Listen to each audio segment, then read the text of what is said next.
Welcome to another edition of the Jerry Acuff Show, the podcast that focuses on how can you be more successful in business and how can you build success by building relationships and being good at selling and being great at setting and achieving stretch goals.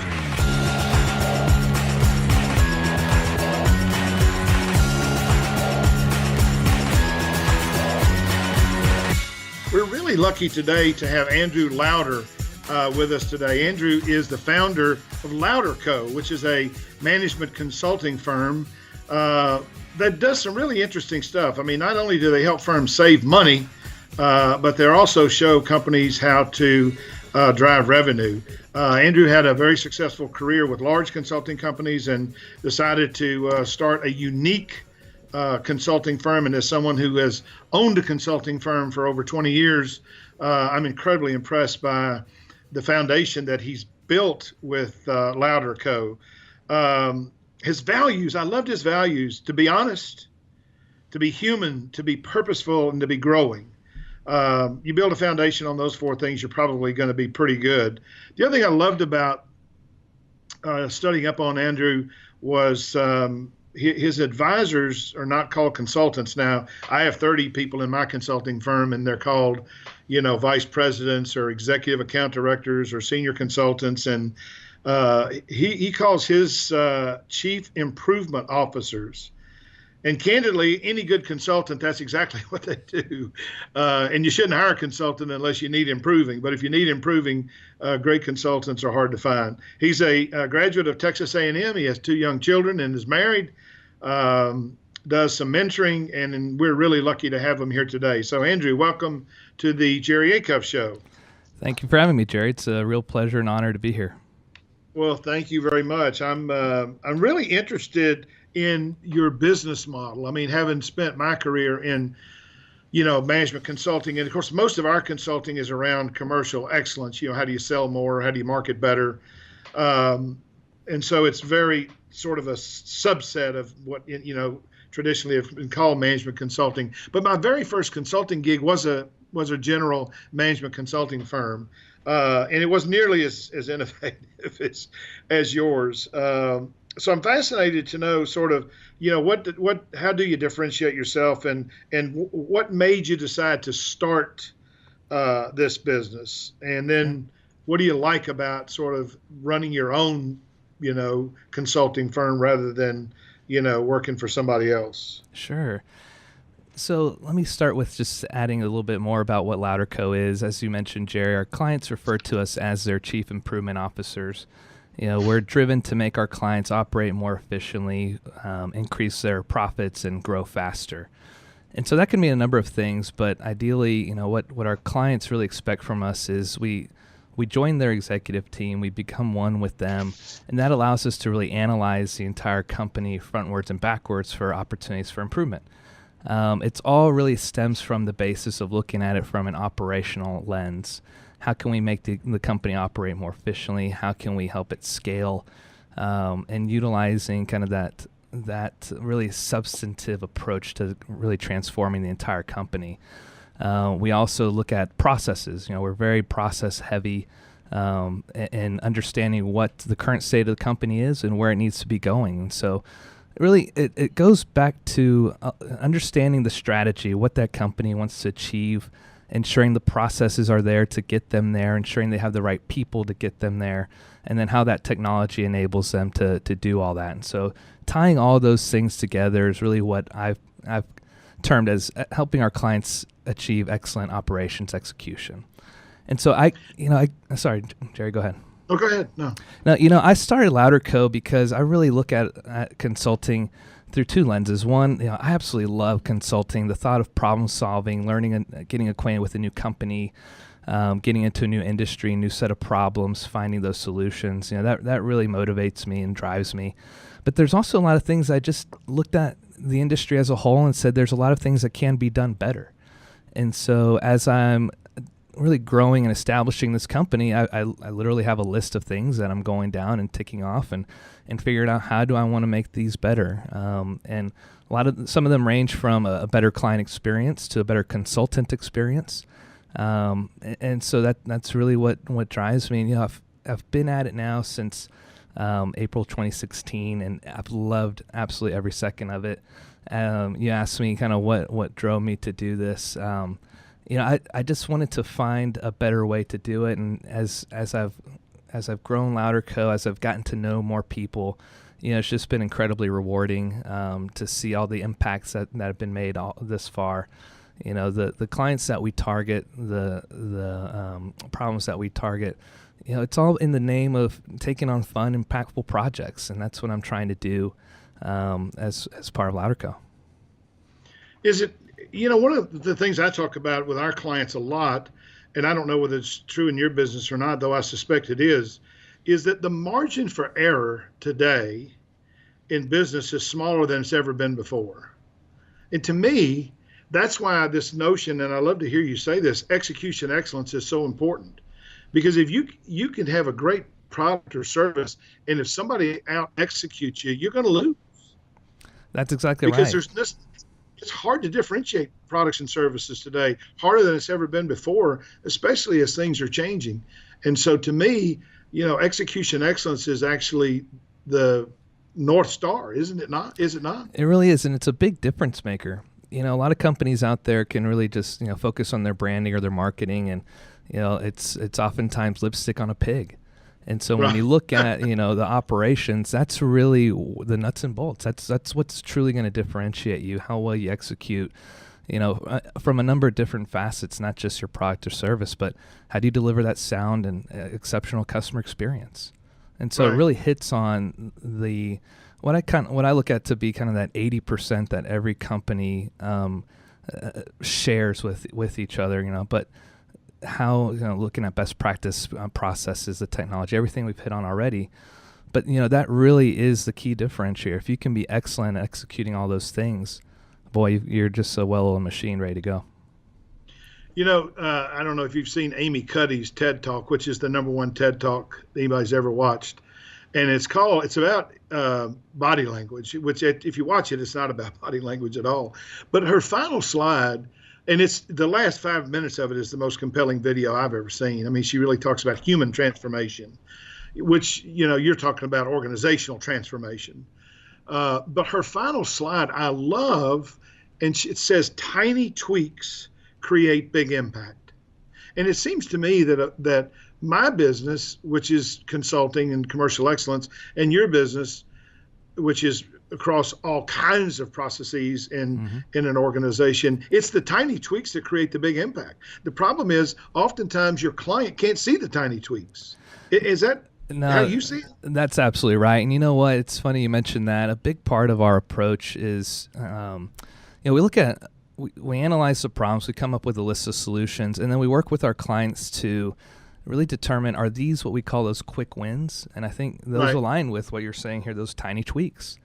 And so we put those solutions against a matrix to determine what are those high impact, low effort items that pretend that, a lot of people call low hanging fruit, that we can really drive and make some instant impact, so that everybody kind of sees, okay, we're moving in the right direction now. And that's absolutely it. We have also those longer term initiatives that we help roll up our sleeves and get them done. But those tiny ones really go a long way. It also true in our business. This is true, and I would assume probably true in yours. You talk about problem solving. Mm-hmm. Oftentimes, the customer doesn't know they have a problem. Have you found that to be true? That you have to illuminate to them that this is actually problematic, that this is something that you think is working that's probably not working for you, it's working against you, or it could be working better? Absolutely. And, that's why I also love the moniker Chief Improvement Officer. We're not just there to drive initiatives and make changes, but we also become kind of that right-hand person for the exec team to turn to solve problems. And, one of the things that we'll get to here in a moment are kind of those top 5 areas to focus on for a better year. And I tell people, #1 is really think strategically, pull yourself out of the weeds. And that really is it. If you're really ingrained in the day-to-day, not able to take a look up and really think strategically, those problems that you outlined, that you're just unable to identify those. So yeah, I think looking to us to find those problems before they become, before they come to fruition. There's a lot of value in what we're able to provide there for our clients. You mentioned your guide that you've developed called 5 Tactics to Make Your Business Better in 2018. Yep. Can I ask you to talk about each one of those? I mean, I read those and just thought, wow. I mean, there are 5 things that are probably a total of 25 words, but man, they are packed with wisdom. Oh, well, thank you. Yeah. So I'll go down all 5. Number 1, stop putting out fires and look up. Number 2, get to know your processes. Number 3, make a big people decision. 4, make your customers happier. 5, grade and upgrade your technology. And so I can certainly dig deeper into those. No, yeah, I'd love to. So what do you mean about is the putting out fires? Is that thinking more strategically, or it really is that working on the business and not in the business? Or that's exactly right. There's so many times I've met with leaders, even director level, manager level people that are really just so entrenched in the day to day and putting out fires that they don't have an opportunity really to stand up and take account for where they're going strategically. If they're still marching toward that vision, if that vision really is where they need to be going. And so really just being intentional about pulling yourself out of that firefighting mode. One of the Do you find, Andrew, let me interrupt you quickly. Do you find that is more of a problem with entrepreneurial firms led by people like me that started it? And because, when I started this thing 17 years ago, it was just me, my wife. And now it's me, my wife, and 28 other people. And sometimes it's hard to get out of putting out the fires because that's all you've ever done. Do you find that to be the case? Oh, absolutely. And I appreciate you bringing that up. I mean, just some point of reference. The clients we tackle are usually about the $10 million to $100 million annual revenue mark. Gotcha. And so oftentimes these are either the founder that's still at the helm or the first CEO with the founder still really an integral part in the company.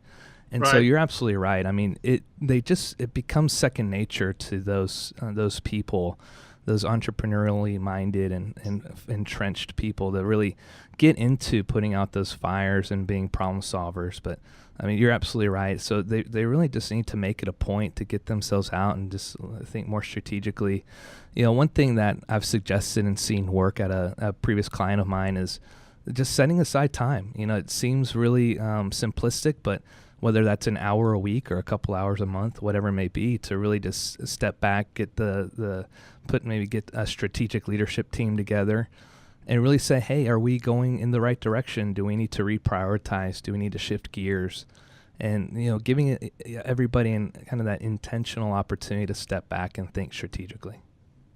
But this is also, to me, the place where a firm like yours has such huge value, because if you become to the senior leadership, a part of that leadership team and a trusted advisor, then I'm not going to be bothered by you telling me where the baby's ugly. you know what I'm saying? Because I mean, that's why I would have hired you. I would have hired you to tell me, and we just went through this whole process with our company around business development, and we focused on our business development process because it was broken. And broken is probably not the right term, but it wasn't optimal. Mm-hmm. And, so we brought in somebody and we had to listen to a whole bunch of rationale about how everything we were doing was wrong. And that's probably an exaggeration. But I mean, if you're not open to that, you're not going to make any changes. But bringing in somebody like you that can actually see things differently seems to me to be a huge value. Absolutely. And, one thing they get, the value that I sense that they really enjoy seeing is not just that outsider's view, but also I'm bringing some of those big company best practices to the forefront. I've had some really big experiences with large Fortune 500, Fortune 10 size companies, and I'm telling them, here's how they do it. And, gotcha. It may not fit them perfectly, but it's something that we can tweak and customize to fit their needs so that it becomes something of a game changer for them. Gotcha.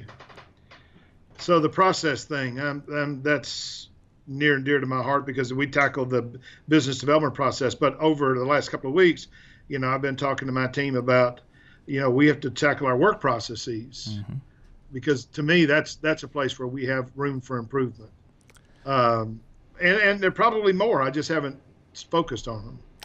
Yeah, definitely. Here's what I see usually is I'll go into a company and start talking about processes, and they'll kind of chuckle as if it was a joke that they don't have any processes, or they've been trying to document those for years. And what ends up happening is a lot of these companies, they've grown to a certain size, have experienced a certain level of success, and then a lot of the people that got them to that point have left, and nobody ever documented those processes. And then so the person that fills their void is kind of left holding this bag of like, okay, what do we do? How does this work? And sure enough, you get a handful of those people end up leaving, and you've got yourself into a pretty disastrous problem.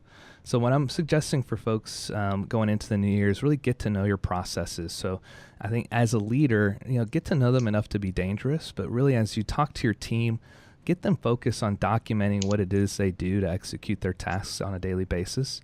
And then take some time to analyze those. Are they designed to get you to that vision that you have for the rest of the year? If not, it's time to make some changes. You may even consider putting somebody in charge, or putting a process center of excellence, so that there's a method to the madness in terms of making those process changes.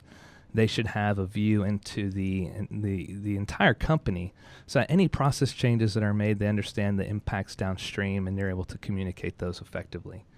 And so as a business leader, I think it's a great opportunity to really take this new year as an opportunity to hone in on those processes, get them documented, make them better, and ensure your people are capturing those for the growth of your company. Do you advise or suggest that people, like me, because I run a company that's slightly under $10 million, to create a dashboard of processes? In our business, it's not a whole lot different. I think in your business, there are probably half a dozen, maybe 10 processes that really drive our business, whether it's project management, or whether it's business development, or whether it's, actually turning out workshops or whatnot. And so I'm just thinking about, number one, doing an inventory of the processes, and then secondly, doing sort of a granular look at what is the process. Does that make sense? No, it sure does. I think if I could recommend something along, as we talk about these processes, every company is going to be in a different place. And so you really just want to keep it as simple as possible to encourage that documentation, that inventory. And so, as when I go into a client, I have a pretty strict methodology that I follow to ensure that we're capturing everything necessary. I try to understand the business at a high level, utilizing kind of this visualization that I put forth, and then looking at each of the different functions within the company, getting into documenting what's being done at each level, and then lastly, how are all those activities being captured. The how is really the process flow itself, and so it's a very much of a kind of waterfall, stepping stone method to capturing those. But depending on the maturity of the company, I would say, look, if it takes everybody just getting into a room and brainstorming a list of all the things that they do, and then going off and sketching those out on a piece of paper, I think that's a great starting place. Maybe even getting those into PowerPoint, or even better, get them into Visio or into Lucid Chart, or one of those kind of top end process flow capturing tools. That's what we use, and that's what I know our clients enjoy. But I think anything to just kind of take those steps to get you into that right mindset, I think is highly encourageable. Right. Number 3, I can't wait to hear what you're saying about make a big people decision. There's a lot loaded into this. I know it. People are so vital to every business, as I'm sure you're aware, and everybody really tends to know that. But what I'm suggesting here is, if you've done step 1 and 2, you've really had an opportunity to think strategically. You've had an opportunity to take that process inventory. So now it's your time to really assess: do you have the right people that are going to get you to where you need to go for the year? One of the things I suggest is just right off the bat, take that courageous leap to fire any employee that you may find cancerous to your company. I say it's courageous because we've all been there where, we understand the kind of the emotional tie-in to the people that we've worked with. But it's so hard to grow when you have these people that are spreading rumors or constantly thinking negatively or bringing everybody else down in the organization. Those are real culture killers. And Right. so take the time to analyze who are those people and try to move on from them. And what I've come to find is that oftentimes we overthink the situation and think, oh, we're not going to be able to get by without those people. But oftentimes you'll find that your team is actually somewhat celebratory when that cancer leaves and they're able to step up and take over or willingly taking over those tasks that one person brought forth. The other thing I mentioned too is now that you've taken that step, maybe this is an opportunity to make that strategic hire you've been dying to make. Pulling in that industry leader, an expert in a certain sector that maybe can take you to the next level. Somebody that's been there, done that can then kind of help elevate your company. And next then is also focusing on the culture. I think as entrepreneurs, when we set out to start a company, we have this vision for what that company is going to look like and what that culture is going to be. And almost take a step back, take that cultural inventory, maybe talk to a handful of people on your team, ask them each, how would you define our culture? And what you find may be shocking. Maybe it's not even close to where you think it should be. Right. And then so taking the steps to making those changes, whether that's instilling some activities or wind down Wednesday, I think is one that's been we've utilized in the past before, where everybody kind of cools off around 4:00 on Wednesday and starts having a little bit of wine to get to know each other a little better. And then lastly here, in terms of making this big people decision, is have you really invested enough time, energy, money into training, into elevating your people that you do have there? How about have you looked at a formal HRIS system or something that can help elevate your processes internally for HR and manage those trainings that you'd be rolling out? So there's a lot that can be done here on the people side. And so hopefully these 4 or 5 that I've hit on here can really lead a drastic positive charge on your people side. Yeah, that's there's a lot there to think about. The other thing that I find is that, and this is part of our work process, is sometimes we put the wrong people on the wrong assignment. Mm-hmm. Because of our structure. So the structure dictates that this person's on this team, but we may have somebody on another team who's more capable of, say, facilitating a meeting, but they're not on that team. So because they're not on that team, they're not on that project. And so, it's sometimes it's having the right people, but put them in the wrong position. Oh, that's absolutely true, right? And whether you think of it on a project standpoint or even for your company as a whole, I mean, that's absolutely right. Ensuring you've got the right people in the right places. Boy, that's a big one there too. So talk a little bit about making your customers happier. I mean, that seems like mom and apple pie, but most people don't think about it very much. I think you're absolutely right. A lot of people just kind of lose sight of that or kind of take it for granted that their customers are happy. I think oftentimes just because you have buying customers doesn't mean you have happy customers. Right. And so just like I said earlier, take an inventory of your process. Take a step back, get a hold of some of your top customers, contact them directly, send them an email, send them a survey if you don't want that high touch experience there. But really get to understand, why did you buy from us? How have we succeeded in meeting your expectations? How can we improve? How can we do better? Because, I mean, what it really comes down to, Jerry, as you know, is it's one thing to go out and find the customers, but it's another thing to maintain them and convert them into raving fans. Right. This is a great opportunity to really take inventory of that and take the steps necessary to get them to become that. So the fifth one is about technology, which we're going to skip because we're running short on time. Besides, I want people to actually to find some way to get your guide. Is there a way that people can actually get a copy of this, like me? Absolutely. So it'll be over on our website, louderco.com. Okay. That's LOUDERCO.com. We have an insights page where there's blog materials and other kind of thought leadership that you can go to and find this on there and download. Gotcha. So louderco.com. So everybody should get these 5 tactics to make your business better in 2018. I can't I can't wait to read what you wrote. First place, I really appreciate you, Andrew, being a guest. I took 5 lessons from this discussion today, and I'm going to tell you what they are.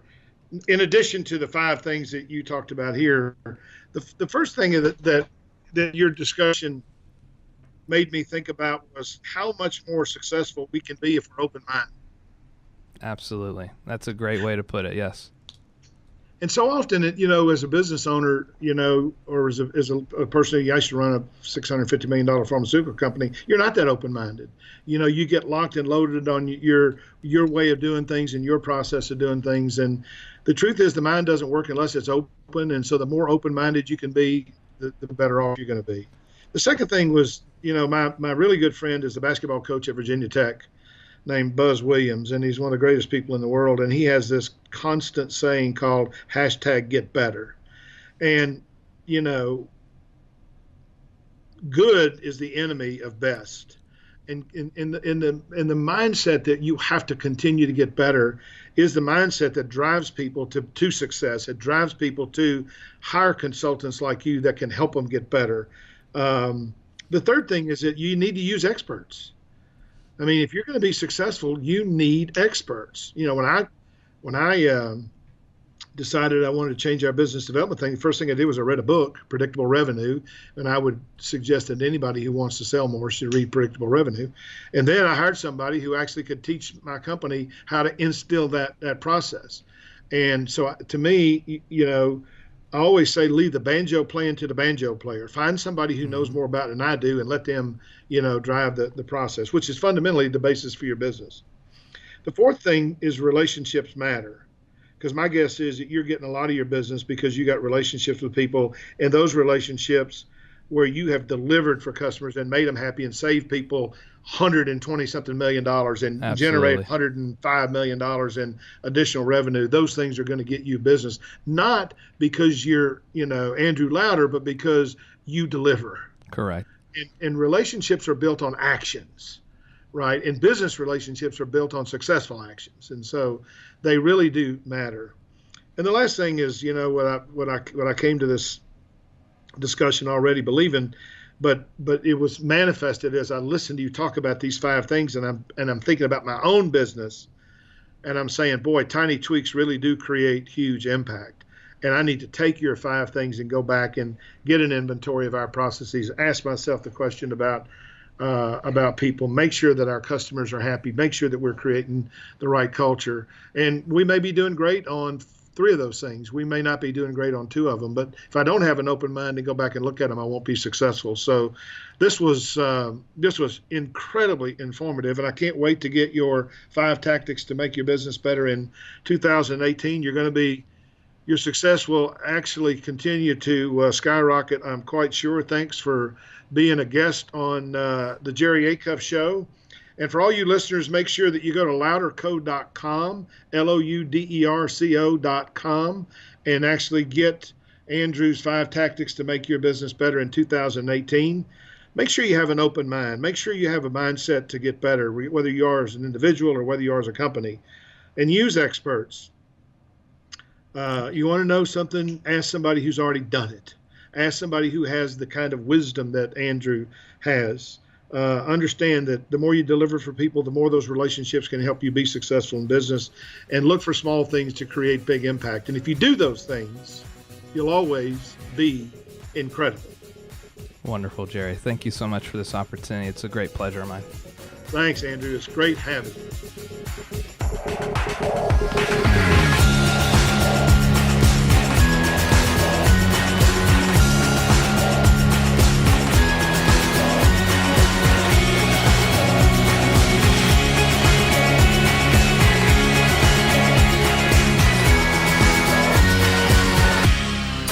You're listening to RMCN, the digital destination for premium talk radio.